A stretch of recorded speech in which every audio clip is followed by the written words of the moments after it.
Assalamualaikum warahmatullahi wabarakatuh.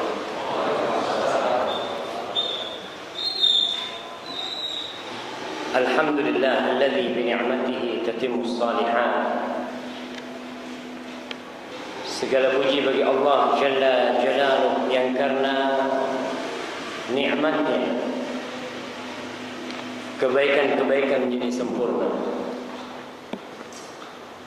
yang karena rahmatnya niat-niat baik hamba dapat terlaksana.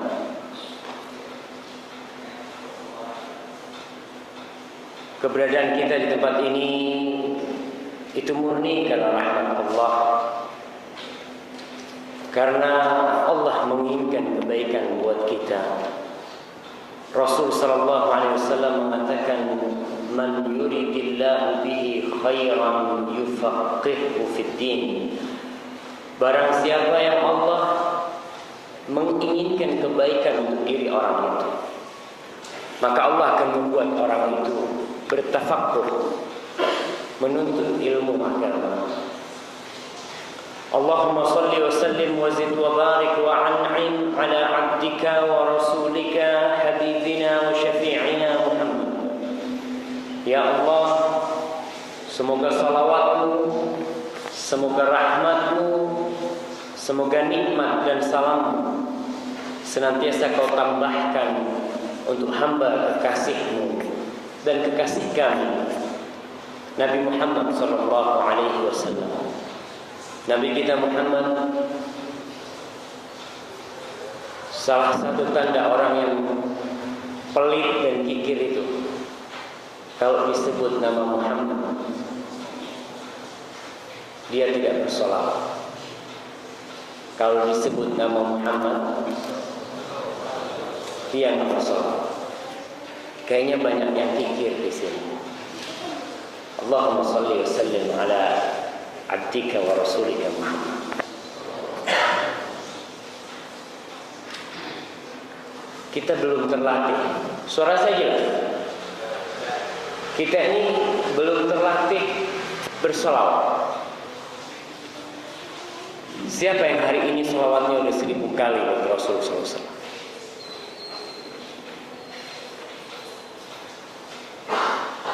Jamaah, Allahumma salli ala Muhammad. Butuh berapa detik?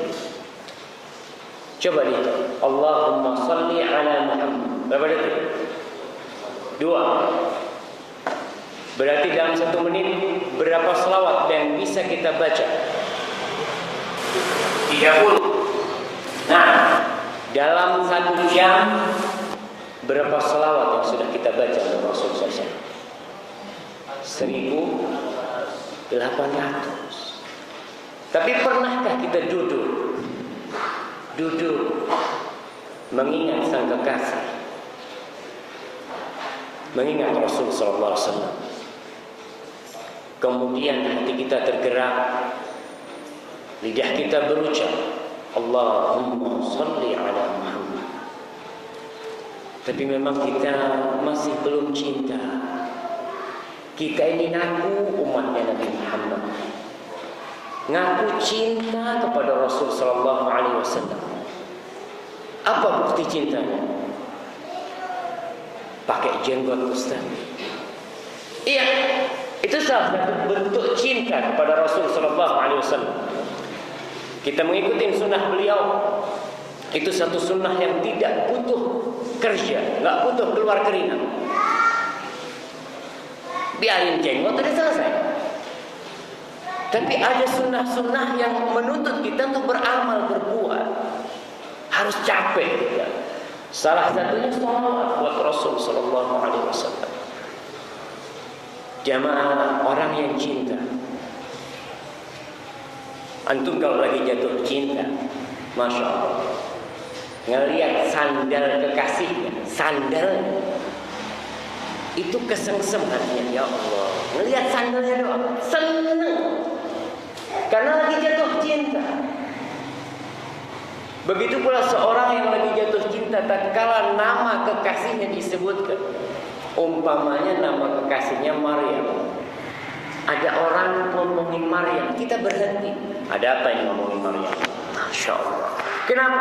Karena dia cinta. Kita kalau cinta, tidak akan berlalu nama Muhammad kecuali kita mengatakan Allahumma salli wa sallim alaihi. Pernah dengar yang namanya Majnun Laila? Pernah dengar? Majnun Laila yang dikatakan dia seorang pecinta yang tidak kesampaian cinta. Dia cinta dengan Laila, tapi keluarga Laila menolak cinta. Akhirnya dia gila. Suatu hari Majnun yang bernama Qais, dia melewati perkampungan yang tinggal puing-puingnya. Perkampungan yang tinggal puing-puingnya. Ternyata perkampungan itu pernah ditempatin oleh kekasih, oleh Laila. Si Majnun ini yang gila ini menciumin dinding-dindingnya. Dia cium dindingnya ini, dia cium. Ada orang mungkin yang menegur dia. Apa kata Majnun? Kata si Qais, uqabbilu dhal jidar wa dhal jidar wa ma hubbul jidari syaghafna qalbi walakin hubbu man sakanat dia. Aku mencium dinding yang ini, dinding yang itu, bukan karena aku cinta dengan dinding ini sama sekali, tapi karena aku cinta dengan yang pernah tinggal di tempat ini, kata dia. Kita kalau cinta kepada Rasul sallallahu alaihi wasallam, maka lidah kita akan selalu berucap Allahumma shalli wa sallim ala Muhammad. Orang mau ngomong apa, enggak urusan. Kau banyak banget salawatnya, iya. Karena aku lagi cinta sama Rasul sallallahu alaihi wasallam. Semoga salawat dan salam senantiasa tercurahkan untuk Nabi kita dan untuk keluarga beliau, yang terutama istri beliau Khadijah, kemudian Aisyah, kemudian Hafsah, Zainab, Juwairiyah, Ummu Habibah, Ummu Salam, dan seluruh istri Nabi yang lainnya, serta sahabat-sahabat beliau yang telah berjuang untuk menegakkan agama Allah ini sehingga kita dapat merasakan nikmatnya beribadah di masjid ini. Yang terutama Abu Bakar As-Siddiq, Umar bin Khattab, Uthman bin Affan, Ali bin Abi Thalib, dan seluruh sahabat Nabi yang lainnya. Amma ba'd, ma'asyiral muslimin rahimakumullah, di tengah curah hujan yang sangat deras, ternyata masih ada hamba-hamba Allah yang mau keluar dari rumahnya untuk datang ke rumah Allah ini. Biasanya kalau hujan-hujan ini enaknya ngapain?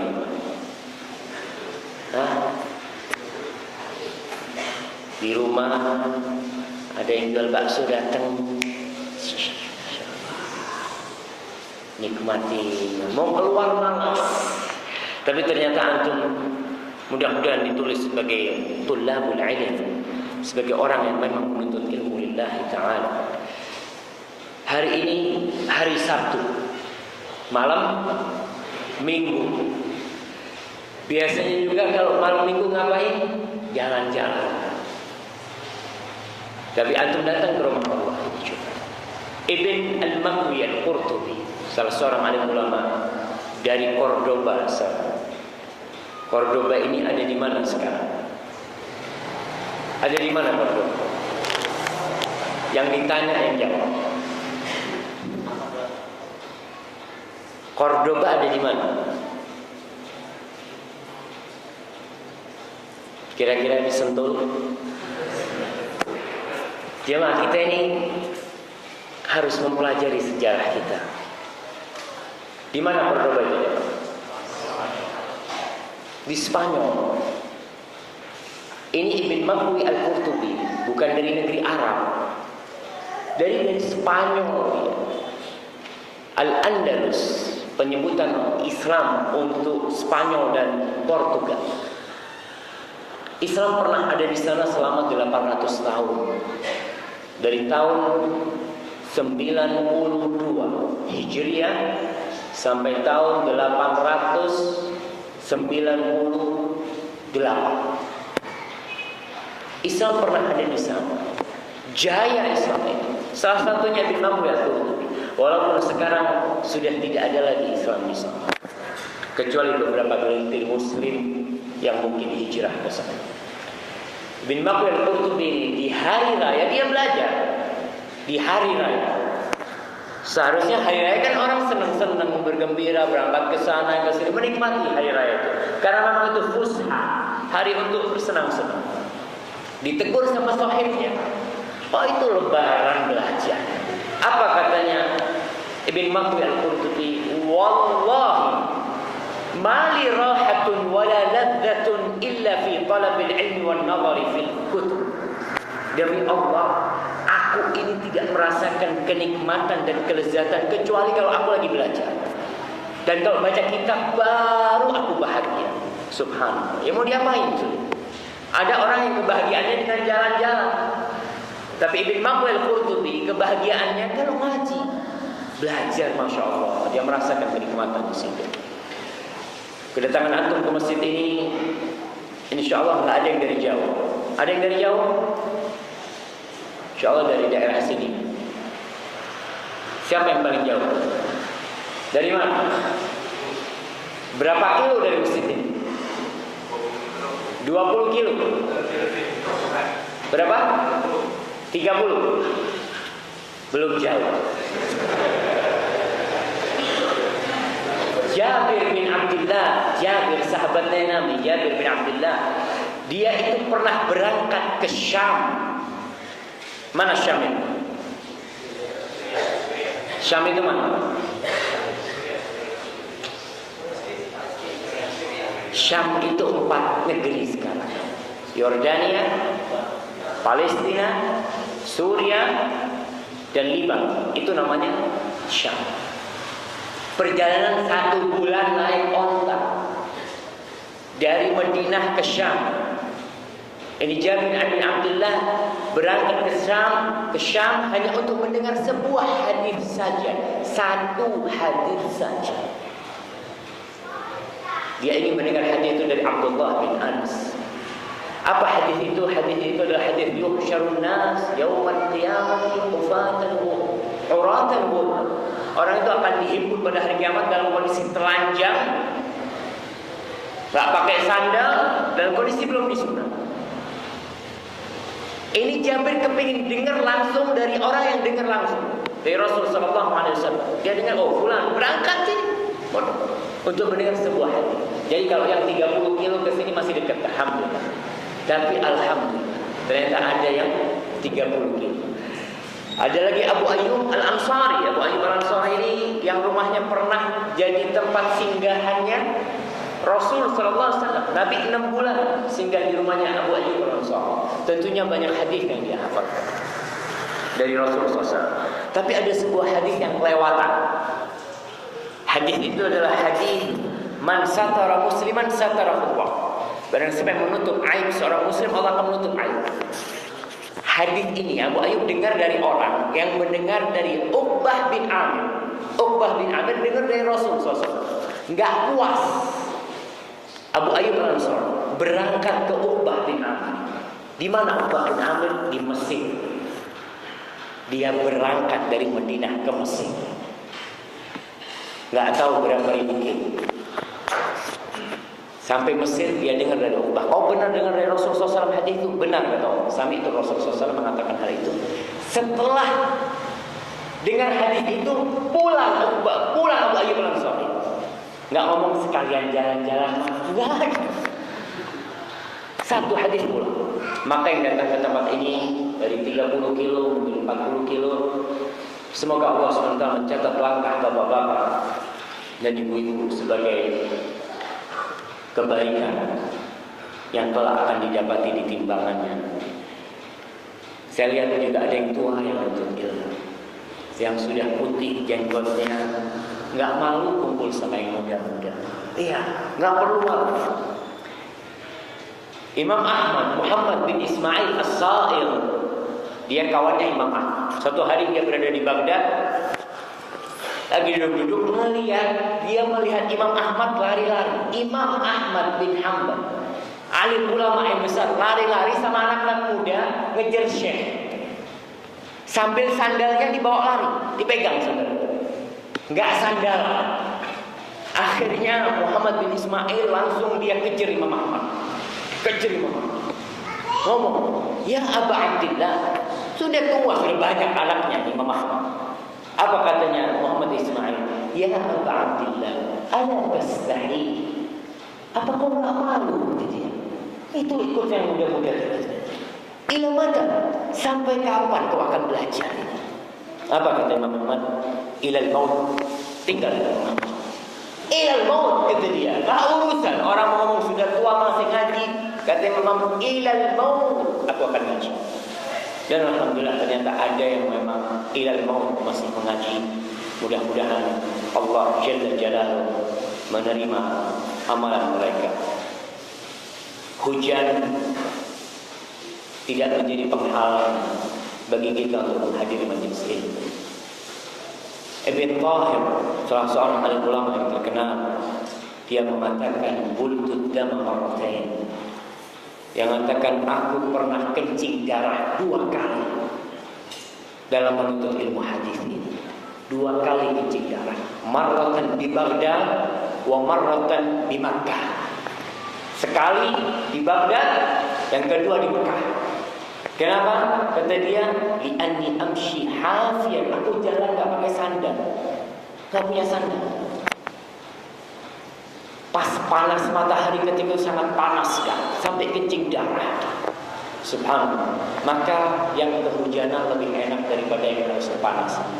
Alhamdulillah. Masyaallah muslimin, tema kita hari ini adalah tentang apa judulnya? Ketika padepokan silat mulai ditinggalkan. Allah Jalla Jalaluhu mengatakan wa'iddu lahum mastata'tum min quwwatin turhibuna bihi aduwallahi wa aduwwakum. Persiapkanlah kalian untuk menghadapi musuh-musuh kalian itu segala kekuatan.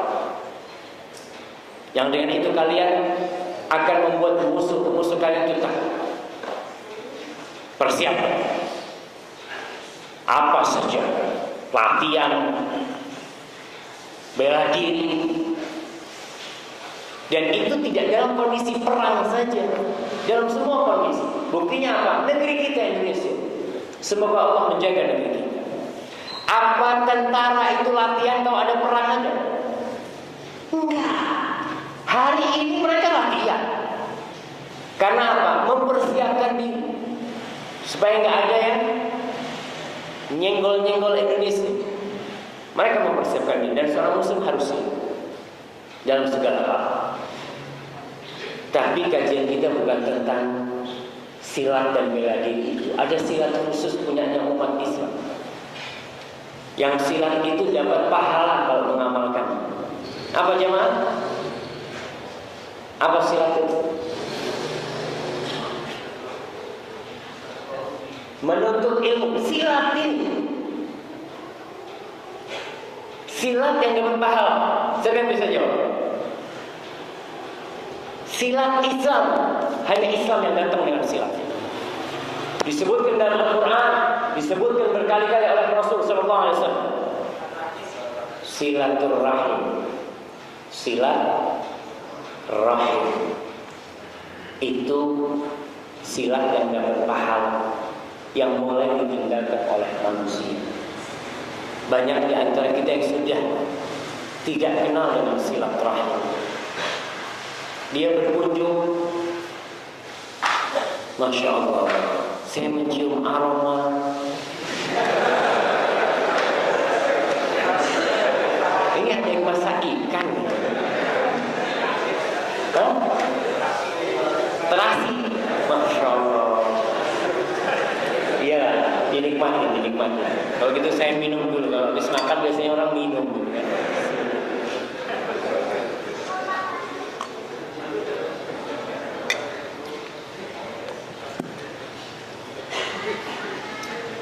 Apa arti silaturahim?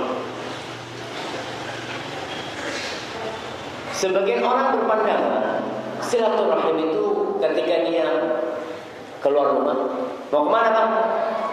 Mau silaturahim. Ke rumahnya siapa? Ini ke rumah kawan. Ke rumah kawan silaturahim.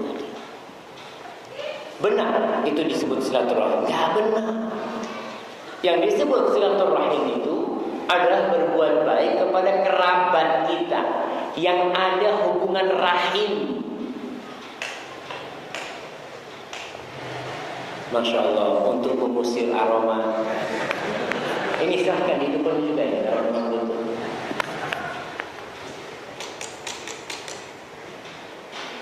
Jadi yang disebut silaturahim itu al-ihsan ilal aqrabin, berbuat baik kepada kerabat kita, kepada keluarga. Kalau sama sahib, sama tetangga tidak disebut silaturahim. Tapi yang disebut silaturahim adalah berbuat baik kepada keluarga kita dengan mengunjungi mereka atau dengan memberikan hadiah kepada mereka. Itu yang disebut silaturahim. Ada silaturahim, ada qati'atur rahim, yaitu memutuskan tali kekeluargaan. Kalau sama sahib nggak ada masalah. Umpamanya memang dia bukan keluarga kita, tapi kalau sama keluarga ada dosa khusus yang harus kita tahu. Apa hukum silaturahim?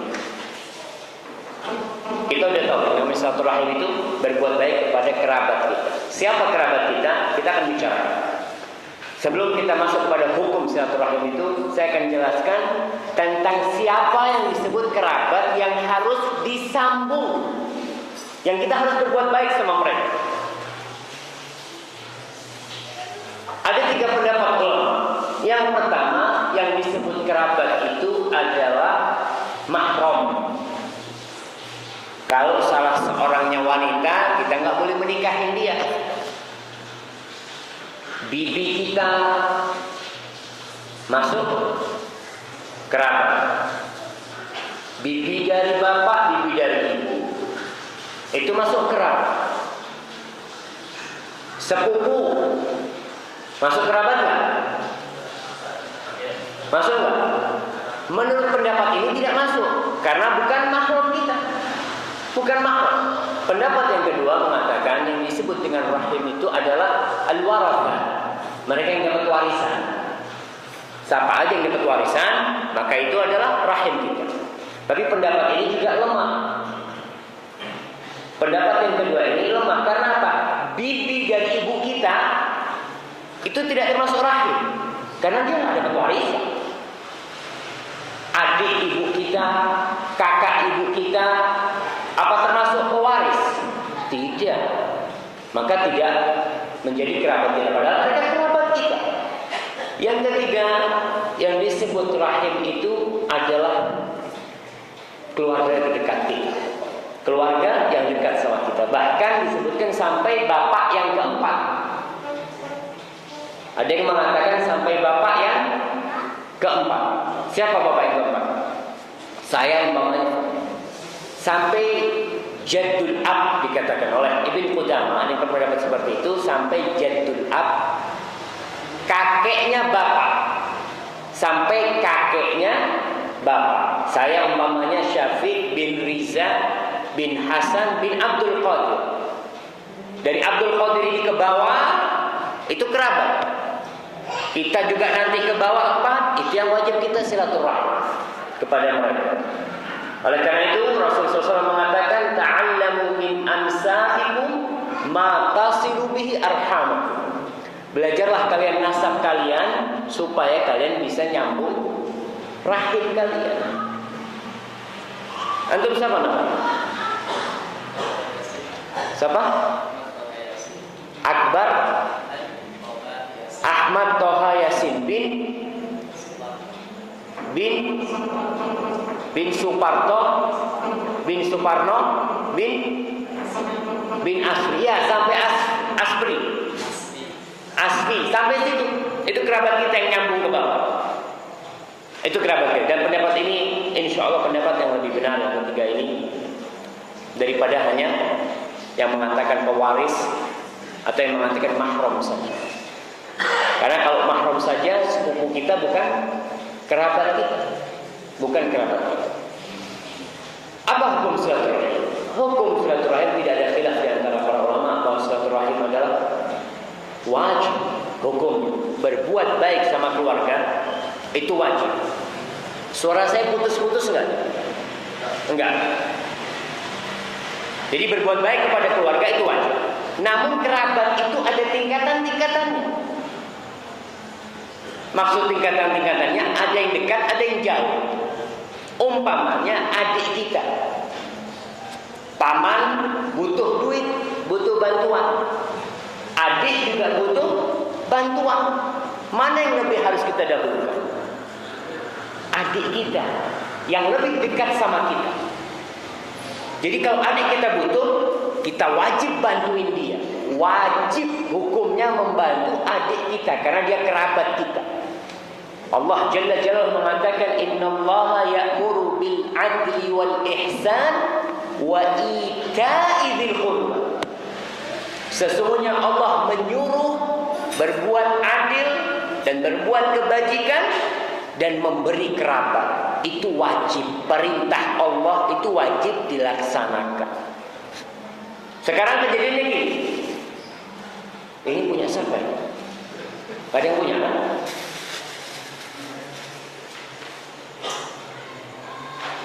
Umpamanya saya punya adik. Adik saya butuh, saya nggak bantuin dia. Paman tahu, pangkatnya adik saya kan keponakan sama paman. Adik saya dan saya keponakan. Yang lebih harus membantu adik adalah saya. Tapi karena saya pelit, gak mau bantu dia umpamanya.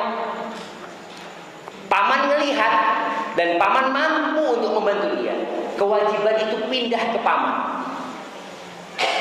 Paman tidak boleh mengatakan, oh itu kan ada kakaknya. Kenapa kakaknya gak mau bantuin? Oke, kakaknya gak mau bantu. Apa kau juga gak mau bantu? Maka kewajiban itu berpindah. Yang dekat tidak mau bantu, yang jauh harus bantu. Ini kewajiban. Yang banyak orang sudah mulai tidak urusan sama sepupunya, nggak urus sama keponakan, ya udah. Bahkan banyak paman mungkin yang makan keponakan. Ketika keponakannya nggak ngerti atau gimana. Allah Jalla Jalaluhu mengatakan tentang rahim atau menyambung silaturahim ini dalam surah Muhammad ayat 23. فَهَلْ عَسَيْتُمْ إِنْ تَوَلَّيْتُمْ أَنْ تُفْسِدُوا فِي الْأَرْضِ وَتُقَطِّعُوا أَرْحَامَكُمْ أُولَٰئِكَ الَّذِينَ لَعَنَهُمُ اللَّهُ فَأَصَمَّهُمْ وَأَعْمَى أَبْصَارَهُمْ. Kata Allah, apakah kalian kalau nanti jadi pemimpin-pemimpin, jadi pejabat-pejabat, memimpin satu tempat, kalian akan membuat kerusakan di muka bumi ini dan kalian memutuskan rahim kalian. Karena ada yang pemimpin gak perhatian sama rahimnya, sama keluarganya. Bahkan disebutkan yang namanya politik itu buta, nggak tahu keponakan, nggak tahu saudara. Gara-gara kekuasaan dia akan sewenang-wenang kepada saudara dan memutuskan silaturahim. Orang yang seperti ini adalah orang yang dilaknat oleh Allah Jalla Jalaluhu, dan Allah menjadikan mereka buta dan tuli. Allah Jalla Jalaluhu pernah meminta atau mengangkat satu perjanjian yang besar terhadap Bani Israel dalam masalah silaturahim. Allah mengatakan, wa id akhadna mitsaqa bani Israil la ta'buduna illallah wa bil walidaini ihsana wa dzil qurba. Kata Allah Jalla Jalaluhu, tatkala kami mengambil satu perjanjian yang besar terhadap Bani Israel. Apa isi perjanjian itu? Yang pertama, la ta'buduna illallah. Kau tidak boleh mengabdi, tidak boleh beribadah kecuali kepada Allah Jalla Jalaluhu. Yang kedua, berbuat baik kepada orang tua. Karena rahim kita paling dekat siapa? Orang tua kita. Wa dzil qurba. Berbuat baik kepada kerabat. Wal yatama. Baru setelah itu kepada yatim piatu. Setelah yatim piatu, wal masakin, baru orang miskin. Jadi yang paling berhak mendapatkan duit kita, kalau kita punya, senyum kita, kalau kita bisa senyum, kebaikan kita, kalau kita bisa berbuat baik, adalah kerabat kita. Orang tua dan keluarga kita. Jangan kalian nyumbang, Masya Allah, nyantunin anak yatim. Sepupunya sendiri hidup kekurangan, keponakannya hidup susah. Dia Masya Allah sumbang sana sumbang sini. Salah. Aturannya apa? Keluarga yang harus lebih dahulu, baru setelah itu yang lainnya. Kan berbuat baik, Ustaz. Nah, itu berbuat baik. Tapi tatkala kita tidak punya ilmu, kita akan memberi yang jauh, yang dekat, yang wajib kita bantu, tidak kita bantu. Itu perjanjian Allah kepada Bani Israil. Lihat, para sahabat bertanya kepada Rasul sallallahu alaihi wasallam tentang infak, tentang masalah sedekah infak. Apa kata Allah? Yas'alunaka madza yunfiqun. Orang-orang bertanya, apa yang akan mereka infakkan? Apa sih yang diinfakkan itu? Apa kata Allah? Qul ma anfaqtum min khairin falil walidain. Kata Allah, apa saja kebaikan dan duit harta yang kalian infakkan, maka yang paling berhak mendapatkannya adalah al-walidain, kedua orang tua. Kemudian wal aqrabi, kerabat. Setelah orang tua, kerabat. Baru yang ketiga wal yatama, orang-orang yatim dibantu juga. Wal masakin, orang-orang yang miskin. Wabnis sabil, kemudian orang-orang yang tidak bisa melanjutkan perjalanannya. Jadi tertib itu harus kita jaga. Orang yang paling berhak mendapatkan kebaikan kita, orang tua kita. Jangan kita baik sama tetangga, sama orang tua nggak baik. Kemudian bagaimana dan kapan menyambung rahim kita? Bagaimana dan kapan? Apa sih yang harus kita lakukan dan kapan kita melakukan?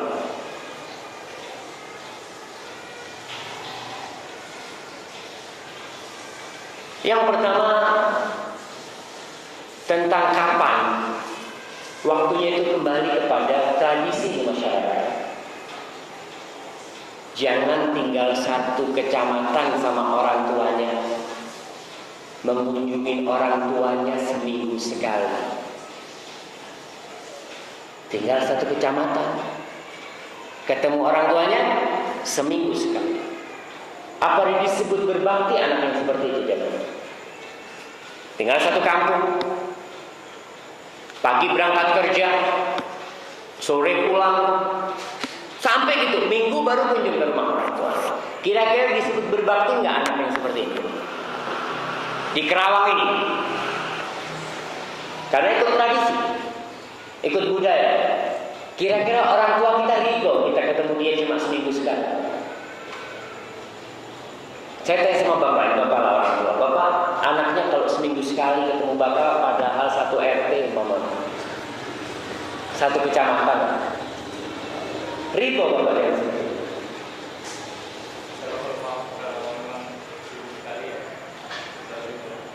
Sibuk sekali ya, sibuk ngurusin istri sama anak. Padahal bisa tiap hari sebelum dia berangkat kerja, dia berangkat ke rumah orang tuanya, dia mengatakan assalamualaikum pak, mak mau berangkat kerja, doain mak berangkat. Pulang kerja sebelum sampai rumah istrinya, dia ke rumah orang tuanya dulu. Assalamualaikum pak, mak gimana, sehat semua? Ini mah ada oleh-oleh.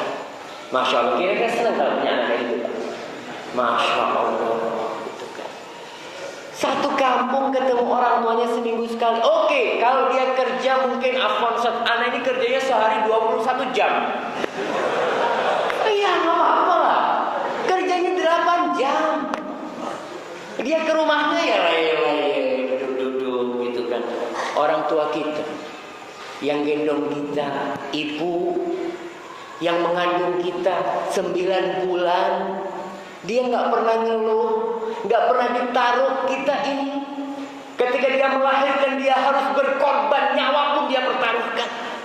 Setelah kita gede, kita mengunjungi ibu kita cuma seminggu sekali. Allahu Akbar.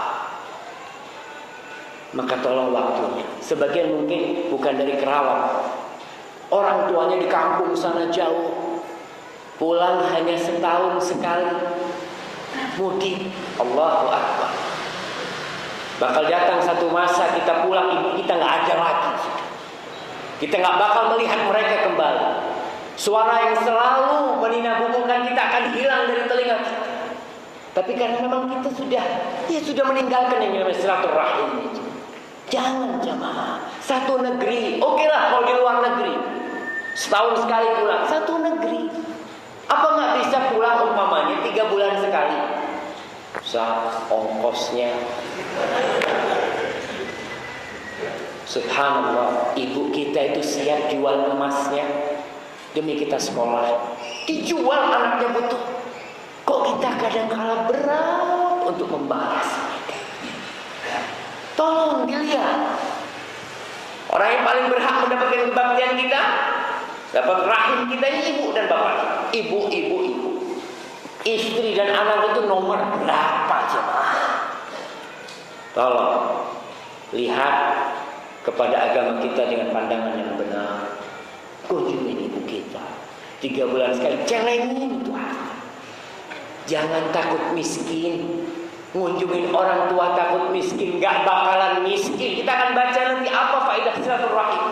Diluasin rezekinya, dipanjangkan umurnya. Yang kita infakkan, wa ma taf'alu min khairin ya'lamullah. Semua kebaikan yang kau lakukan Allah tahu. Allah gak pernah tidur, dan Allah janji akan ganti. Kalau saudara gimana? Ya mungkin saudara beda sama orang tua, mungkin ketemu sebulan sekali, ada masalah umpamanya di situ. Atau yang jauh, lain kota, beda lagi kapan kita silaturahim ke mereka. Maka beda. Kemudian apa bentuk silaturahim kita? Yang pertama, ziarah. Kalau kita ngomong sama istri, Dek, abang mau keluar ya. Kemana bang? Mau silaturahim ke tempatnya kakak. Iya, itu namanya silaturahim. Ke tempatnya keponakan, berangkat. Itu salah satu bentuk silaturahim. Yang kedua, ngundang mereka. Telepon adiknya, keponakan udah lama gak ketemu. Yuk makan di rumah yuk. Lama udah kita gak kumpul, gitu kan. Telepon. Diundang mereka. Yang ketiga, menanyakan kabar mereka. Mungkin kita gak ketemu sama mereka. Sekarang ada HP. Mungkin dulu gak ada HP. Atau yang di kampung, kita ketemu sama orang yang rumahnya deket sama rumah saudara kita. Kita ngomong, gimana kabar keponakanku di sana? Salamku ya sama dia kalau ketemu. Itu termasuk bentuk penyambungan silaturahim. Sekarang ada HP, alhamdulillah. Telepon. Assalamualaikum. Gimana kabar? Katanya kalau lagi sakit kata dia. Atau gimana si kecil udah sehat. Itu termasuk menyambung rahim kita. Yang keempat, bagi-bagi duit. Masya Allah, paling susah kalau suruh bagi duit. Ada kotak amal lewat, Masya Allah, mikir yang mana yang mau dikasihin.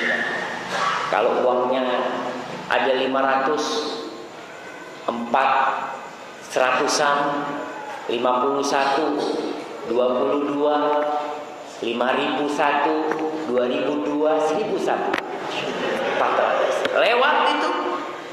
Insyaallah dia keluarin dompetnya. Kira-kira yang mana ini? Yang merah. Yang merah itu kayaknya harus salat istikharah dulu. Ya, kita memang urusan fulus ini pelit. Allah. Salah satu bentuk kita menyambung rahim kita, bagi-bagi, dapat rezeki. Ya Allah, alhamdulillah punya rezeki. Kirim-kirim ke tempatnya adik.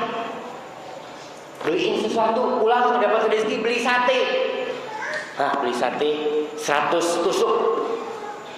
100 tusuk, bungkus 10 ya. Berangkat ke rumah adiknya. Assalamualaikum. Gimana kabar nih? Ada hadiah. Berangkat lagi ke tempat ponakannya nih. Subhanallah. Indah hidup kita kalau kita melaksanakan apa yang diperintahkan Allah dan Rasul.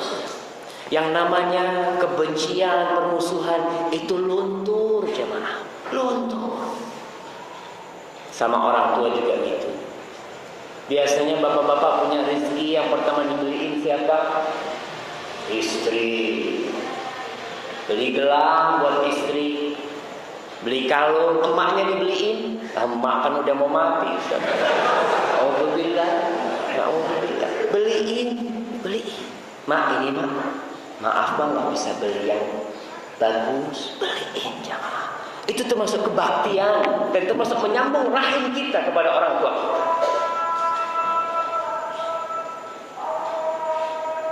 Kita lanjutkan habis Isya. Mana panitianya? Kok nggak ada panitianya? Hah? Isya dulu. Nah, ya kita tutup nanti kita lanjutkan. Sallallahu alaihi Muhammad wa ala alihi wasallam.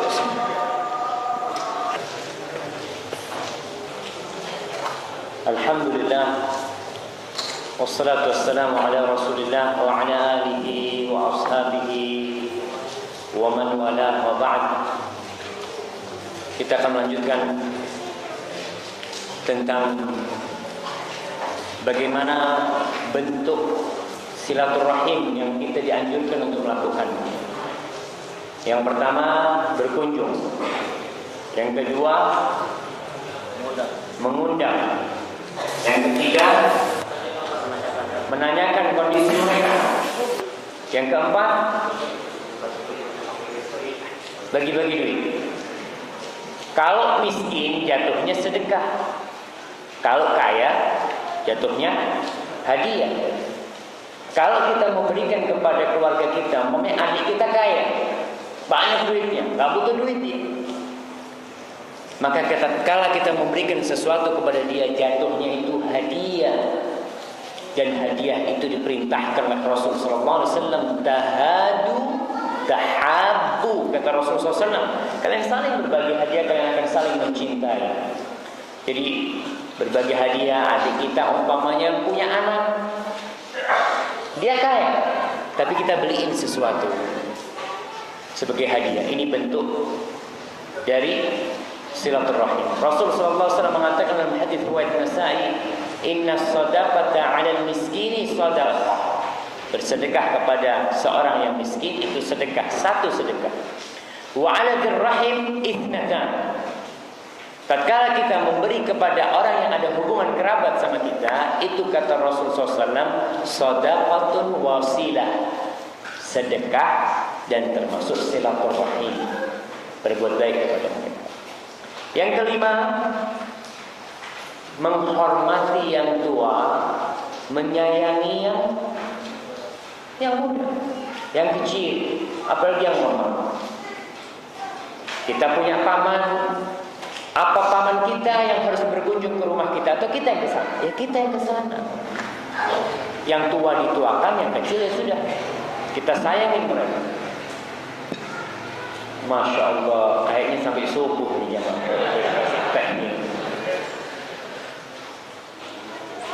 Masya Allah. Saya pikir hujannya nggak berhenti, jadi kajiannya bisa langsung berlanjut. Tapi kalau berhenti, ini menandakan harus cepat-cepat pulang sebelum hujan selanjutnya datang. Ya, saya akan cepat-cepat insyaallah. Jadi menghormati yang tua, menyayangi yang kecil. Kita ke rumah adik kita, ada keponakan kita masih kecil, kita gendong dia, kita sayang dia. Ini termasuk bentuk silah yang kita diperintahkan oleh Allah Jalla Jalaluhu. Ada orang yang cuek sama keponakan, nggak urusan, gendong nggak mau, nyium nggak mau. Ya, anak siapa? Anak keponakannya. Kemudian yang ke-6, dudukkan mereka di tempat mereka yang pantas. Ada paman kita mungkin yang pejabat, ya kita harus bagaimana menghormati seorang pejabat. Dia sebagai pejabat, kakak kita, adik kita, letakkan mereka di posisi mereka. Itu termasuk silah kita, penghormatan kita kepada mereka. Yang ke-7, turut serta dalam kebahagiaan mereka dan dalam kesedihan mereka. Ketika ada yang baru beli rumah, adik kita baru beli rumah, gak perlu kita sakit perut 3 hari. Bang, kenapa bang? Adik baru beli rumah, beliin promak, subhanallah, apa urusannya? Seharusnya kita ikut berbahagia, saudara kita bahagia, kita ikut bahagia sama dia. Masya Allah, datang ke mabrur, semoga Allah memberkati rumahmu ini. Masya Allah, nggak perlu ngomong dapat duit dari mana bisa beli rumah ya gitu. Kita datang, kita ikut bahagia. Anaknya sukses jadi dokter, anak kita nggak jadi dokter, kita ikut bahagia. Datang, kalau jauh telepon, Masya Allah, aku dengar anakmu sudah selesai kedokterannya. Alhamdulillah, mudah-mudahan jadi dokter yang mulia, yang berjuang di jalan Allah Jalla Jalla. Ikut dalam kebahagiaan mereka. Kalau susah, ya kita turut susah. Saudara kita, mobilnya tabrakan, rasain gitu dia. Masa rasain gitu kan? Ya tidak, datang ya Allah, aku denganmu dapat musibah. Semoga diganti sama Allah yang lebih baik dari itu. Ini termasuk bentuk silah kita kepada mereka. Ketika mereka berbahagia, kita turut berbahagia. Tatkala susah, kita menyelam dalam kesusahan mereka dan menghibur mereka. Baik itu datang atau telepon. Kita nggak bisa datang, kita telepon. Ada anaknya yang sakit, kita telepon, ya Allah, anakmu sakit, gimana kondisinya sekarang? Mudah-mudahan cepat sembuh. Yang ke-8, yang sakit dikunjungi. Kadangkala paman sakit kita nggak kunjungi, keponakan sakit ya kita juga nggak ngurusi, datang ke rumah sakit atau ke rumahnya. Yang ke-9, turut mengantarkan jenazah mereka. Ada keluarga yang meninggal, udah kerjaan, tolong telepon, aku udah bisa masuk hari ini. Oh kalau nggak masuk, dipotong gajinya. Nggak apa-apa dipotong gajinya. Aku mau antar jenazah pamanku, keponakanku atau siapa saja. Yang ke-10, datang kalau diundang. Datang kalau diundang. Kita ini kalau diundang milih-milih. Kalau yang undang fulus, banyak fulusnya, Masya Allah, cancel semua janji. Tapi kalau yang undang keluarga yang miskin, afwan akhi, hanya ada acara, banyak alasan, datang mereka waktu mereka nggak mau. Yang ke-11, sabar menghadapi mereka. Namanya saudara, kita itu kalau yang bergesekan, kumpul, biasanya mesti ada masalah, pasti. Biasa, maka bersabar. Kita datang ke tempat mereka, mereka ngomong gak enak, nyelkit, bikin sakit hati, ya sabarlah. Mungkin dia gak bermaksud itu. Harus bersabar. Yang ke-12, mendamaikan. Kalau ada yang punya masalah, kadang-kala kita tahu fulan sama fulan ini lagi ribut. Kita sebagai keponakan, paman sama paman ribut. Kita berusaha untuk mendamaikan di antara keduanya. Sepupu sama sepupu gak nyapa, kita berusaha bagaimana mendamaikan di antara keduanya. Karena kita diperintahkan untuk silaturahim. Dan yang ke-13, mendoakan mereka. Gak butuh duit, mungkin antum pelit sama duitnya, oke, simpen duitnya. Doain mereka. Tengah malam, sepertiga malam akhir, tatkala sujud, tatkala kita umroh, umpamanya tempat-tempat mustajab, ingat sama keluarga kita. Ya Allah, pamanku sakit, ya Allah sembuhkan dia. Ya Allah, tolong fulan sama fulana ribut terus, ya Allah, tolong perbaiki di antara keduanya. Doa nggak butuh duit. Kalau kita sama doa pelit, sama yang lain bakal lebih pelit, bakal nggak melakukan itu. Kalau doa aja nggak. Yang ke-14, mengajak mereka kepada kebaikan.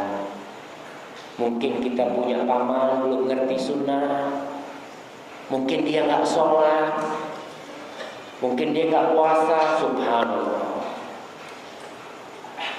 Saya benar-benar miris hati ini. Kemarin ketemu seorang ibu. Dia cerita, Ustaz, ana ini mau cerai sama suami. Kenapa ya? Suami saya ini guru agama, Ustaz.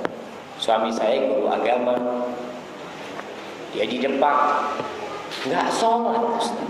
Kata dia, na'udzubillah, saya mikir guru agama tidak sholat kan?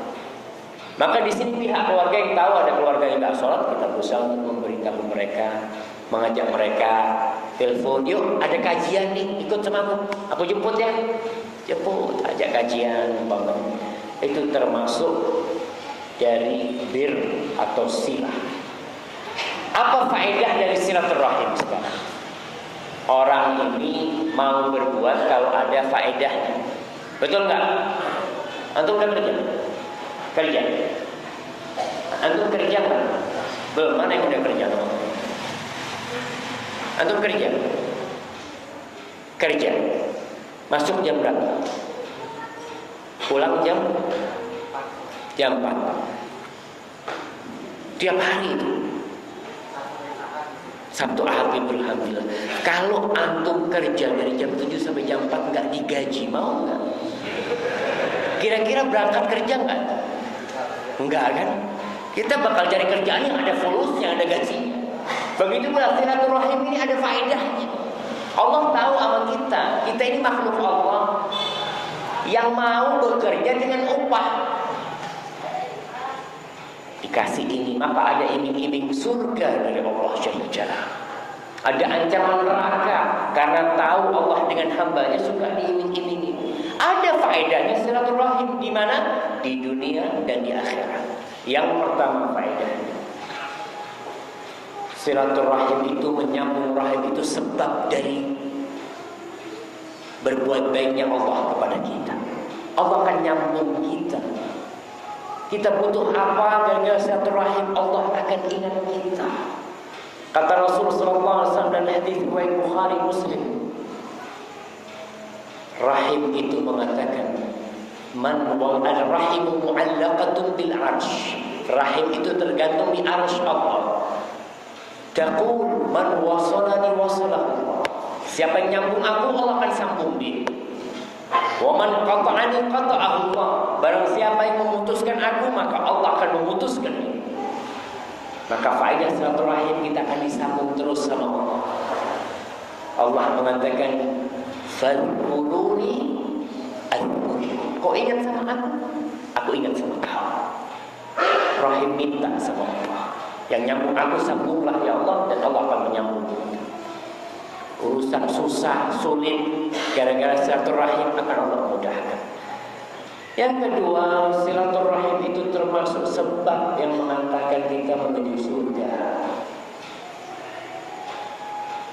Kalimat surga itu sering kita dengar, tapi kadang-kala tidak menggerakkan hati kita. Coba bosnya ngomong, kau kerja sama aku 10 tahun atau 20 tahun lah, masuk jam 7, pulang jam 7 malam. Aku akan bangunkan villa buat kau di puncak sana. Kira-kira kita kerja nggak? Masya Allah, bakalan kita kejar gitu. Tapi kalau surga, ya surga itu kata Allah Jalla Jalaluhu, arduhas samawati wal ardh. Luas itu seluas langit dan bumi. Luasnya surga. Yang menyambung rahimnya Allah akan kasih surga. Pernah seorang sahabat datang kepada Rasulullah SAW bertanya, "Ya Rasulullah," dia tanya tentang amalan yang memasukkan dia ke surga, yang menjauhkan dari api. Apa kata Rasulullah SAW? Yang pertama, ta'budullah wa la tusyriku bihi syai'an. Kau beribadah kepada Allah, jangan pernah berbuat syirik. Yang kedua, tuqimus shalah. Dirikan salat. Ini yang dua, hablum minallah. Yang ketiga, wa tu'tiz zakat. Ini hubungan sama manusia. Yang keempat, wa tasilur rahim. Kau berbuat baik kepada kerabat.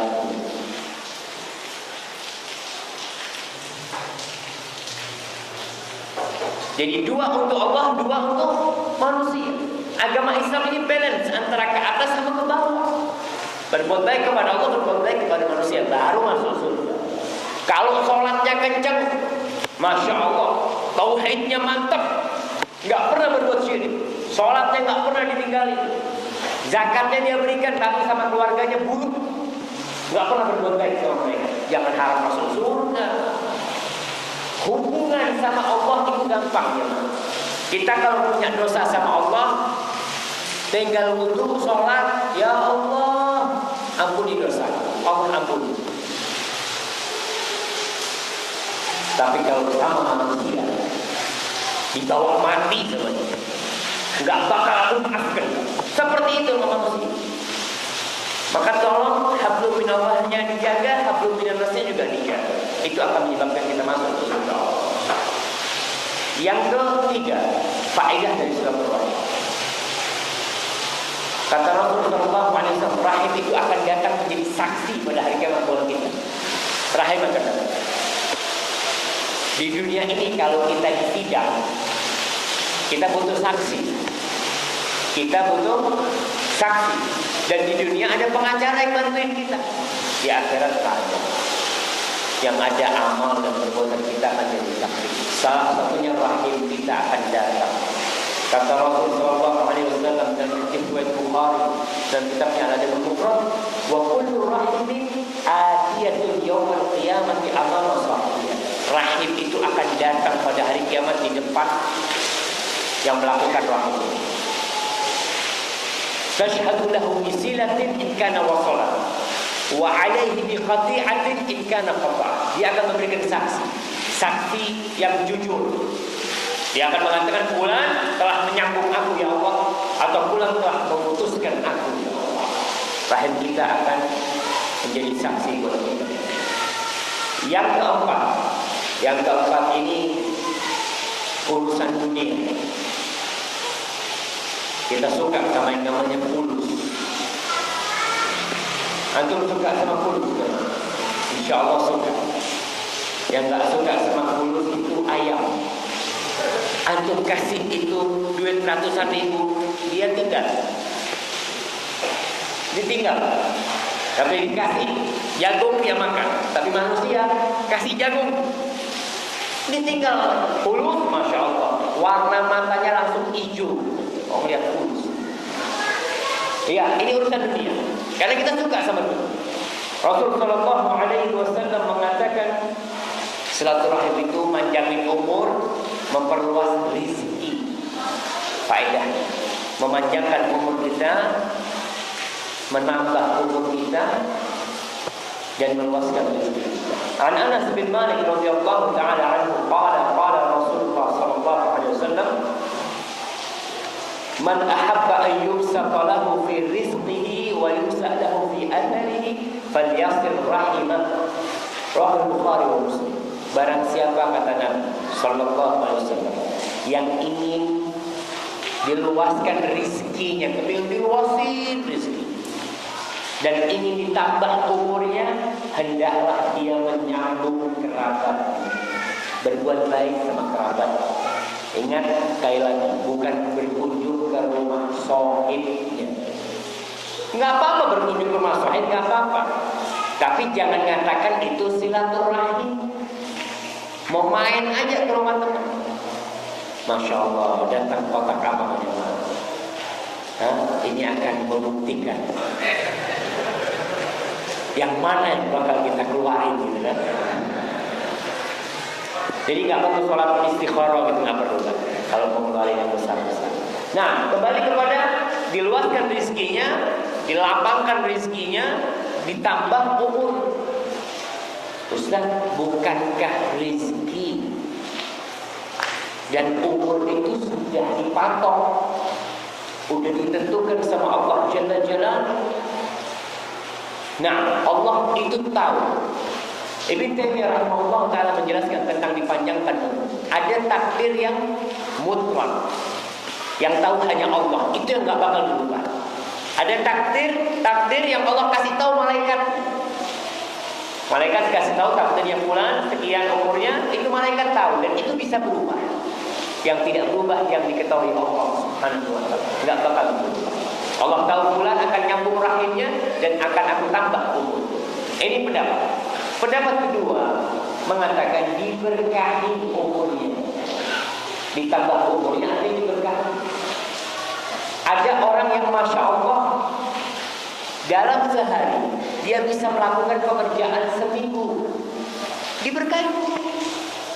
Ada orang setahun gak selesai kerjaan, iya, gak diberkahi. Ada orang yang tiap bulan bisa khatam Quran, Masya Allah. Ada yang setahun belum tentu khatam.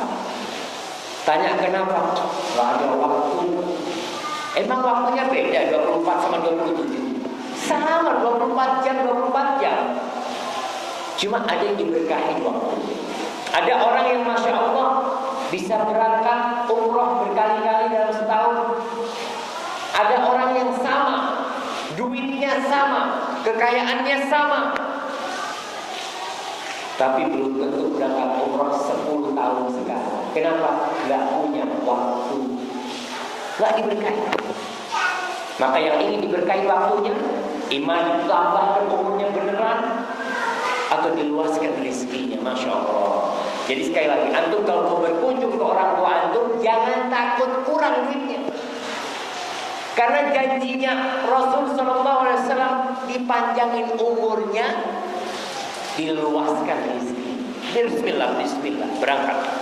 Celengin duit, mau berangkat ke orang tua. Aku mau berkunjung ke orang tua 3 bulan sekali. Celengin itu, sisihkan. Bismillah.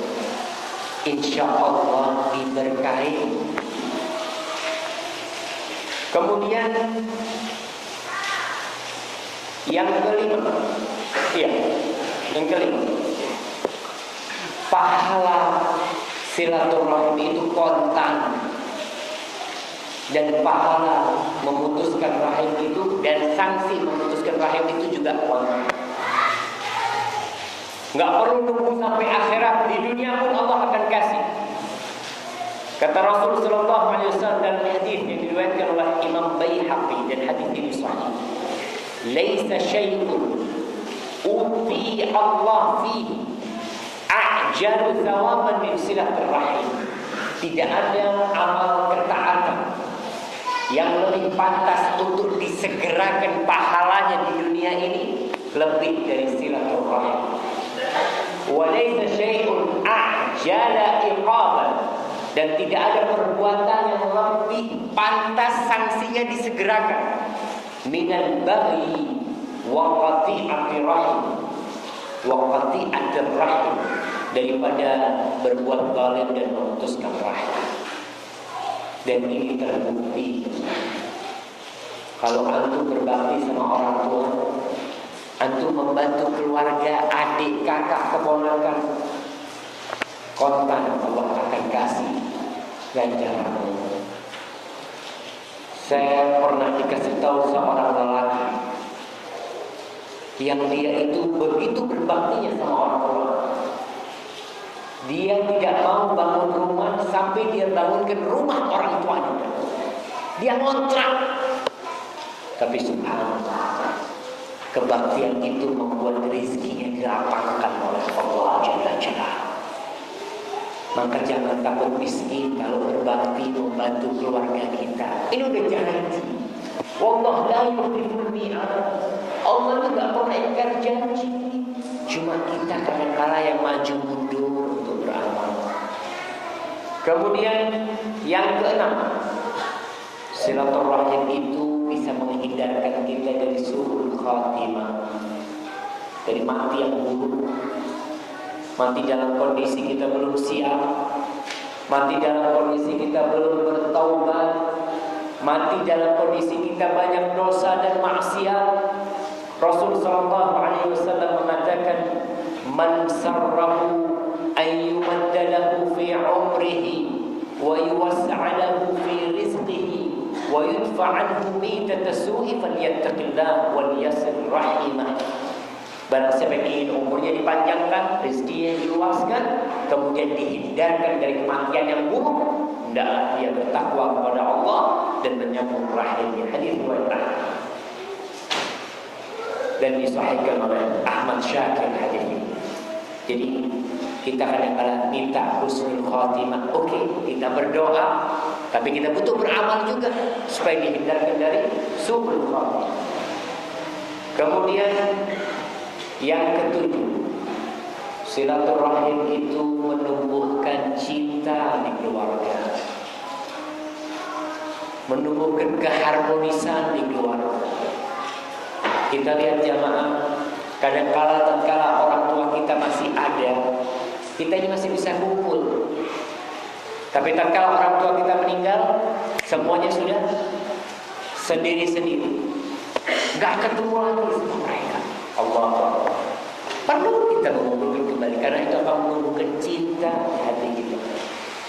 Sebagaimana dalam hadis Rasulullah SAW, inna silaturrahimi mahabbatun fil ahl. Silaturahim itu menumbuhkan kecintaan di dalam keluarga. Mahratun fil mal, memperbanyak harta. Wa mansa'atun fil athar, dan memundurkan atau menambah umur kita. Disahihkan oleh Syekh Al-Albani hadis ini. Yang ke berapa? 8. Orang yang memutuskan silaturahim gak bakalan masuk surga. Selain dia hidupnya akan diberi sanksi di dunia, di akhirat gak bakal masuk surga. Kata Rasulullah SAW, la yadkhulul jannah qati', tak masuk surga orang yang memutuskan rahim. Hadis Rasulullah SAW. Yang ke 9, orang yang memutuskan rahimnya amalnya gak diterima, berangkat haji puluhan kali, sholat malam sampai subuh, puasa sunnah Senin Kemis, tapi dia memutuskan rahimnya, maka jangan harap amalnya diterima. Kata Rasulullah SAW, inna a'mal bani Adam tu'rad kulla khamisin lailatul jum'ah. Amalan manusia itu dipaparkan ke Allah, diangkat ke Allah pada setiap hari Kamis malam Jumat. Fala yuqbalu 'amalu qati'i rahim. Amal orang yang memutuskan rahim tidak diterima. Hadis riwayat Ahmad dan Sahih Syekh. Tidak diterima.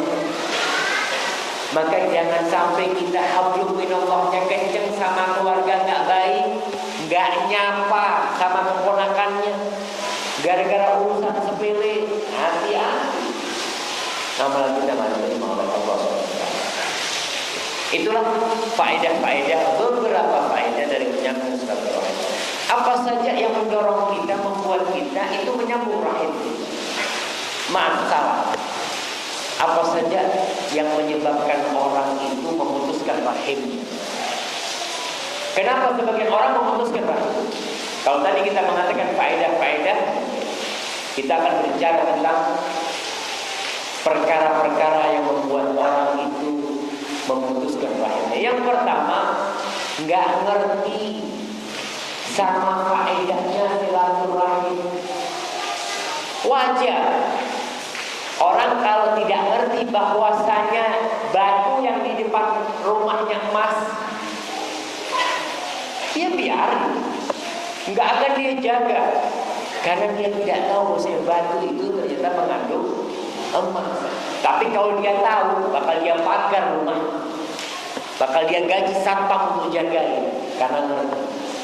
Begitu pula masalah silaturahim. Orang yang tidak mengerti dengan pahala, dengan faedah, dengan sanksi dari mereka yang memutuskan rahimnya atau yang menyambung rahimnya, dia tidak akan menggubris. Mau nyambung rahimnya, yang penting aku bisa hidup kaya nikmat.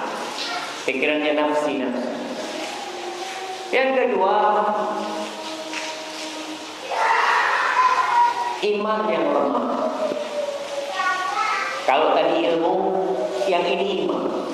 Sebagian kita ilmunya banyak, datang ke pengajian, tiap minggu datang ke pengajian, masya Allah, nyatet, dia hafalin hadis-hadis itu. Tapi Gak diamali. Aduh, saya males. Jauh.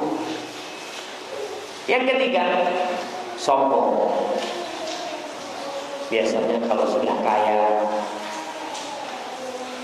malas atau merasa hina mau berkunjung kepada kakaknya atau pamannya. Ada sebagian yang sama orang tuanya, gara-gara dia kaya menjabat, karena orang tuanya mungkin cacat, karena orang tuanya mungkin miskin, orang tuanya deso, dia nggak mau karena kesombongan dia. Itu yang menyebabkan orang meninggalkan silaturahmi. Yang keempat, taklid. Taklid itu apa bahasa Indonesianya? Apa bahasa Indonesia? Meniru. Apa? Ikut-ikutan. Ikut-ikutan orang tua. Karena selama hidup kita sama orang tua kita nggak pernah berbuat baik sama kakaknya, sama keponakannya, kita akhirnya ikut. Gak pernah dikenalin sama orang tua, sama kerabatnya, ya udah. Atau orang tua pernah punya masalah sama kakaknya orang tua, sama paman. Orang tua meninggal, udah kita nggak berkunjung ke paman. Kenapa? Pernah punya masalah sama orang tua. Oke, selesai sudah masalah itu. Jangan ikutin orang tua, ikutin Allah dan Rasul. Orang yang beriman itu waqalu sami'na wa ata'na. Jangan ikut-ikutan yang nggak baik. Yang baik kita ikuti, yang nggak baik kita tinggalin. Yang kelima, yang menyebabkan orang memutuskan silaturahmi itu perpisahan yang panjang, lama nggak ketemu. Satu di Jakarta, satu di Malaysia, satu di kuburan. Udah mati satu. Udah lama nggak ketemu. Itu biasanya udah habis. Menyebabkan kita nggak lurus. Karena udah lama nggak pernah ketemu. Kemudian yang keenam, teguran yang membuat sakit hati. Kita datang ke rumah paman ya, lama nggak datang. Paman ini yang memutuskan silaturahmi ini nggak pernah datang ke sini. Akhirnya gara-gara ditegur itu nggak datang lagi kita. Ya kita pantas ditegur karena kita salah, nggak pernah berkunjung. Ya udahlah, minta maaf paman, aku memang sibuk banget. Insyaallah nggak diulangin lagi. Kadang-kadang ditegur kakak, tegur adik, itu kadang-kadang membuat dia nggak berkunjung kembali. Yang ketujuh, Masya Allah, kayaknya sampai subuh. Yang ketujuh, pelit, kikir. Kenapa dia putuskan silaturahmi? Takut kalau dia berkunjung ke rumahnya, adiknya minta bantuan. Karena pelit itu jangan takut. Ini bermasalah. Dan namanya orang pelit biasanya untuk urusan bulu sudah lebih baik gak kenal sama keluarga. Kemudian yang ke-8, berlebih-lebihan menjamu. Ada yang bocor. Masya Allah. Mudah-mudahan kita dibikinin rumah di surga sama Allah yang gak butuh bocor, gak kebanjiran.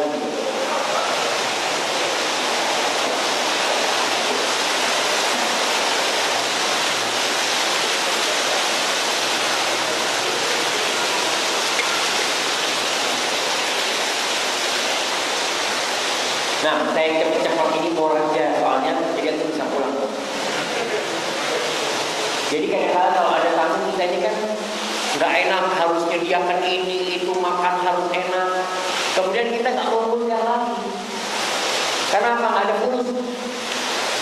Tapi coba undang beliau ke rumah-rumah akonnya yang ada cuma sate gulai gitu. Ya, sate gulai. Daging gulai mewah. Umpamanya datang ke rumah cuma gorengan. Apa memang ya belum ada rezeki. Yang penting kita kumpul. Seneng loh. Tidak harus mewah-mewah. Undang keluarga. Yang ke-9, kurang perhatian sama yang bertamu. Kadang-kala ada keponakan kita datang, kita sibuk sama HP. Keponakan datang, tolong diperhatikan dulu apa yang ibunya dikeluarin, ajak ngobrol dia. Atau adik datang, akhirnya mereka malas mau datang. Aku datang ke rumahnya nggak ada perhatian. Yang ke-10, memang dia ingin menutup diri supaya keluarganya ini nggak tahu tentang dia. Dia kalau ngasih zakat ke tempat yang jauh. Karena kalau ngasih zakat ke keluarganya, bakal tahu keluargaku berapa jumlah duitku kan. Kalau dia punya 1 M, berapa zakatnya? Berapa zakatnya coba? 25 juta. Kalau ngasih ke keluarga 25 juta. Nanti keluarga ini kan mikir, oh kakakku ini banyak duitnya ternyata. Akhirnya kita kasih zakat ke tempat yang jauh. Ada orang-orang seperti itu, tapi di sini nggak ada. Yang ke-11, mengakhirkan pembagian waris. Biasanya warisan itu kalau ditunda-tunda, yang ada ribut. Keluarga cepet-cepet lah, bisa dibagi. Kalau nggak nanti akan saling suudon. Yang ponakan sama pamannya, paman ini kayaknya memang nggak mau bagi-bagi karena nunggu kita mati atau apa gitu. Apalagi kalau sudah turun ke anak, bapaknya udah meninggal semua, ini antara sepupuan, itu biasanya bikin ribut. Maka hindari. Yang ke-12, ini kayaknya ada di jemaah Kerawang. Yang ke-12 ya, sibuk cari dunia. Jauh-jauh tinggalin kampungnya, sibuk sama dunia di sini. Pulang kampung kalau mungkin setahun sekali. Masya Allah. Itu pun kalau pulang kadang-kala usah. Rugi saya kalau pulang usah. Kenapa? Ini kerjaan ditinggal nggak dapat fulus. Kadang-kala memang kesibukan dunia membuat kita lupa. Tadi dikatakan sama bapak, anaknya umpamanya nggak berkunjung ke orang tuanya, satu kampung, satu kecamatan, yang dari rumah dia ke rumah orang tuanya naik motor anggap 5 menit lah, atau 10 menit. Apa beratnya dia sebelum ke rumah istrinya, dia ke rumah orang tuanya dulu. Assalamualaikum Pak Mat. Alhamdulillah baru pulang kerja, Allah. Orang tua itu seneng ngeliat kita, wajah kita, nggak bawa apa-apa. Kalau mungkin punya rezeki, dia bawain buat kita. Itu orang tua. Orang tua masak sesuatu, kita datangin, ini bawain buat cucunya Mak. Masya Allah. Tapi jangan sering-sering sih ya. Kita yang bawa gitu loh. Jangan kita minta terus sama orang tua kita. Iya, sibuk sama dunia membuat kita lupa. Ada sebagian yang tidak berkunjung sama orang tuanya setahun sekali. Akhirnya dia pulang kampung kemana? Ke kuburan ibu. Sudah nggak ada dia. Gara-gara dia sibuk dengan dunia. Yang ke-13, malu yang berlebihan. Ada orang malu lah kalau ke rumah dia, dikirain kita duit gitu kan. Malu dia. Akhirnya dia meninggalkan silaturahim. Yang ke-14, jarak yang jauh. Kalau tadi perpisahan yang panjang, kalau ini jarak yang jauh, memang susah. Di sini sama di Kalimantan. Ini mungkin dulu susah, sekarang bisa. Karena silaturahim itu salah satu bentuk silaturahim itu salam, kirim surat, telepon, assalamualaikum. Sampai masa lupa adikmu subhanallah. Kadang-kadang orang itu udah lupa karena jaraknya begitu jauh. Satu di Amerika, ada yang kerja di sana. Satu di Saudi, satu di Kalimantan. Itu tetap dijaga. Dengan cara kontak telepon, SMS, mahal telepon, SMS sekarang. Alhamdulillah. Kemudian salah satu cara juga bikin grup di Facebook. Grup keluarga. Iya, keluarga semua. Mungkin kita lupa keluarga sekarang kan, Masya Allah. Kita udah lupa sama misanan sama sepupu itu udah lama gak ketemu. Ketika tahu nama kakeknya, keluarga umpamanya, siapa tadi namanya? Hasbi, keluarga Hasbi bin Fulan bin Fulan. Nanti oh itu kakek, daftar, Masya Allah. Itu termasuk bagaimana memanfaatkan teknologi untuk silaturahim. Kemudian yang keberapa jemaah? 15. Yang ke-15 melupakan keluarga ketika ada acara-acara, nggak diundang. Itu membuat silaturahim putus. Ingat, walaupun jauh, kita tahu dia nggak bakal datang. Kita mau nikahkan anak kita, kita punya keluarga di Irian Jaya, nggak mungkin datang, tahu? Karena apa? Karena dia nggak mampu. Telepon, aku mau nikahin putriku, datang ya kalau bisa ya, gitu ya. Itu aja sudah buat dia, Masya Allah, dia masih ingat sama aku, gitu kan? Ingat. Kemudian ya nggak sabar. Tadi kita katakan kalau nggak sabar menghadapi keluarga ini itu. Ada orang yang nggak sabar menghadapi orang tuanya yang udah tua, atau adiknya yang bawel, atau gimana. Jamaah kita hidup di dunia ya seperti ini. Kalau nggak sabar hidup di hutan sana, hidup sana, bawa sudah keluarganya, anak yuk, kita ini kayaknya susah. Kita hidup di hutan. Rasul SAW mengatakan alladzi yukhalidun nas wa yasbir ala adzahum khair. Orang yang kumpul sama manusia, kemudian dia sabar menghadapi mereka, itu lebih baik daripada hidup sendirian dan tidak sabar menghadapi manusia. Hidup sendiri, bikin villa di puncak gunung, silahkan. Tapi itu dapat memutuskan rahim. Kita harus sabar dalam menghadapi keluarga. Kemudian yang ke-16, iri, hasad. Melihat keluarganya maju, kakaknya berhasil, keponakannya Masya Allah, timbul rasa iri hatinya, sehingga dia tidak mau berkunjung. Dia tidak mau nelpon dia, tidak mau bagi-bagi hadiah karena rasa iri. Yang terakhir, istri atau suami, pasangan hidup kita. Ada istri-istri, insya Allah nggak ada. Di sini nggak ada, insya Allah. Ada istri-istri itu yang nggak suka suaminya berkunjung ke orang tuanya, nggak suka suaminya ngasih adiknya, nggak suka suaminya ngasih keponakannya. Ada yang seperti ini. Seorang suami harus bijaksana. Katakan kepada istri, wahai istriku, ini loh. Saya kasih contoh. Ini apa ya? Ini loh, Dek. Ini iPhone kalau aku kasihkan ke orang tua, ke adik, Allah akan kasih ganti yang lebih baik. Jangan takut. Diberkahin sama Allah. Kasih itu. Kadang-kadang istri takut. Ketika kita kasih sama orang tua, keponakan, habis nanti duitnya kamu, katanya. Duitku bakal habis, tapi Allah gak pernah tidur. Yang ngasih rezeki itu innallaha huwar razzaq. Allah yang ngasih rezeki. Allah nyuruh kita berbuat baik. Jangan takut. Maka kadang-kadang istri cemburu kita ngasih orang tua, cemburu kita ngasih adik kita. Ada yang seperti itu membuat kita membutuhkan sesuatu. Ada suami yang melarang istrinya berkunjung ke orang tuanya, nggak baik juga, nggak boleh. Itu orang tuanya. Kita ini dikasih anaknya, Kita ini nggak pernah membesarkan itu anak. Tahu-tahu gede-gede, udah siap pakai nih. Dikasih. Kita malah nggak berbakti sama mertua, berbakti. Ajarin itu, bawa ke rumah orang tua. Iya.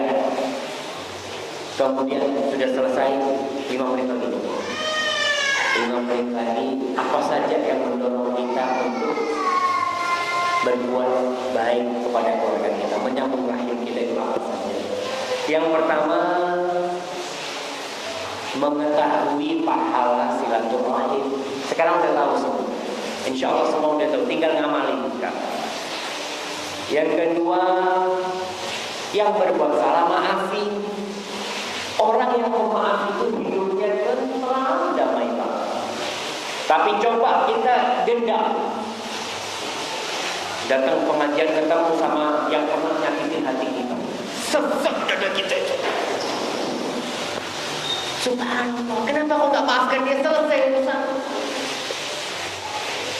Kemudian yang ketiga, tawadhu. Jangan sombong. Kalau tadi sombong, ini tawadhu, rendahkan diri.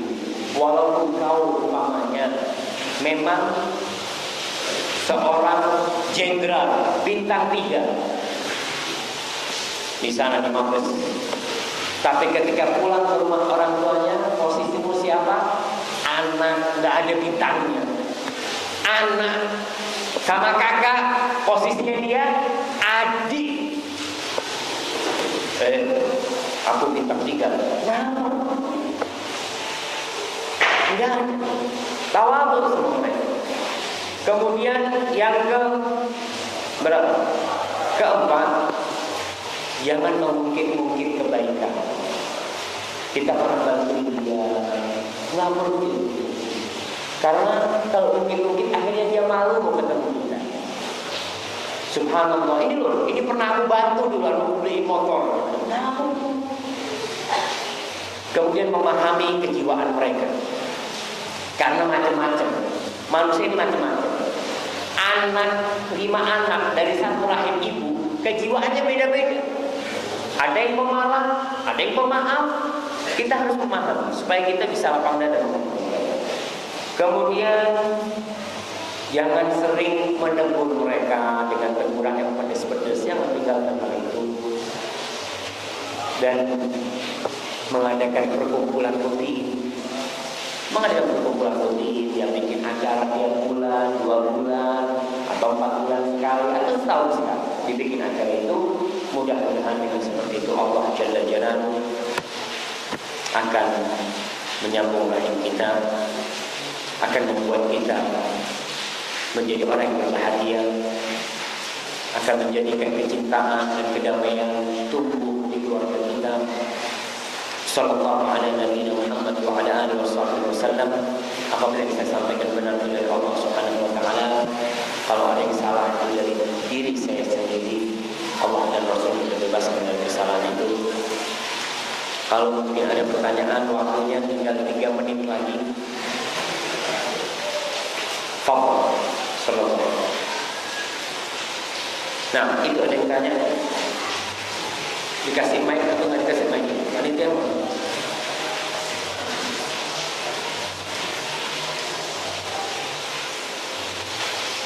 Yang berkaitan dengan topik kita ya.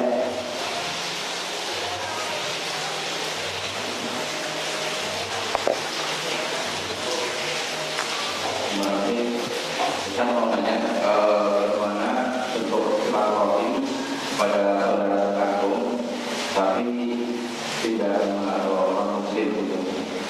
Terima kasih. Nah, Bismillah wassalatu wassalamu ala Rasulillah. Kita sudah bicarakan masalah silaturahim, jelas semua. Apakah itu untuk yang non muslim juga? Iya. Dalam bentuk kita memberi mereka, mengunjungi mereka. Umar bin Khattab tatkala mendapatkan satu pakaian dari Rasulullah SAW yang tidak layak dia pakai, dia kirim ke saudaranya yang musyrik, dia kasih. Asma ketika ibundanya yang musyrik datang, Rasul mengatakan itu berbuat baik sama dia. Jadi tetap kita berbuat baik sama keluarga kita. Apalagi dengan itu kita bisa mengajak dia kepada agama kita, berdakwah, telepon dia, bukan berarti dia putus hubungannya, tidak. Karena memang hubungan yang paling kuat itu hubungan keimanan, tali keimanan. Tapi tali kerabat tetap dalam Islam itu ada. Walaupun orang tua kafir, walaupun adik kafir umpamanya, kita berusaha dengan kita berbuat baik kepada mereka, mungkin bisa menarik mereka kepada Islam, seperti itu. Apalagi mungkin yang masuk pindah agama karena nikah. Ada orang-orang yang pindah agama karena nikah. Itu rapuh sekali orang. Kalau kita bisa dekat sama dia, insya Allah dia balik. Tapi kalau kita jauh, ya udah, dia bakal jauh dan akan terseret ke dalam api neraka. Wallahu a'lam bishawab. Nah, alhamdulillah ada lagi pertanyaannya. Wah, ada lagi. 3 pertanyaan. Iya 3. 1, fadhal. Yang sebelah sana. Ya, setelah itu Bapak.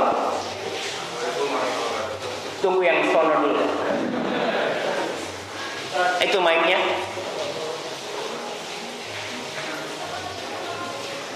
Mau bertanya, mana yang diprioritaskan ya? Antara berbuat baik kepada orang yang dekat atau kepada sahabat? Nah, iya. Mana yang lebih utama, berbuat baik kepada tetangga yang dekat atau kerabat kita? Rasul sallallahu alaihi wasallam mengatakan adnaka tsumma adna. Orang yang lebih dekat kepadamu, orang yang lebih dekat kepadamu. Yang pertama, ketika sahabat tanya, "Ya Rasulullah, siapa orang yang paling berhak mendapatkan kebaktianku?" Rasul mengatakan sallallahu alaihi wasallam, ummuk, tsumma ummuk, tsumma ummuk. Ibumu, kemudian ibumu, kemudian ibumu. Setelah itu baru yang keempat, bapak, kemudian adna, yang lebih dekat lagi kepadamu. Dan Rasul mengatakan ketika ditanya tentang sedekah, ibda biman ta'ul, mulai dengan orang yang kau punya kewajiban untuk berbuat baik sama mereka. Kau menanggung mereka. Maka kerabat kita lebih utama daripada tetangga kita. Tapi ada tetangga yang kerabat, maka dia haknya lebih utama. Jangan karena ustadznya ngomong gitu, jadi kita nggak perlu berbuat baik sama tetangga. Tetap berbuat baik sama tetangga. Cuma urusannya kalau ada 2 masalah. Ini adik kita nggak mampu, adik kita sakit butuh, tetangga kita juga sakit butuh. Duitnya cuma bisa untuk satu. Siapa yang didahulukan? Adik kita. Karena itu tanggung jawab kita sebagai kakak. Wallahu a'lam. Nah, yang terakhir. Waalaikumsalam warahmatullahi wabarakatuh. Saya punya saudara adik, dia ibu, tapi dia beberapa tahun ini tidak butuh. Dan saya pun berpikir, apakah itu saya termasuk waktu lagi dan terima kasih. Nah, Bismillah, wassalatu wassalamu ala Rasulillah. Jelas pertanyaannya, Bapak punya adik, beda ibu, satu bapak. Udah lama nggak ada hubungan, bapak nggak nyambung dia. Apa itu termasuk qati'atul rahim? Iya, termasuk.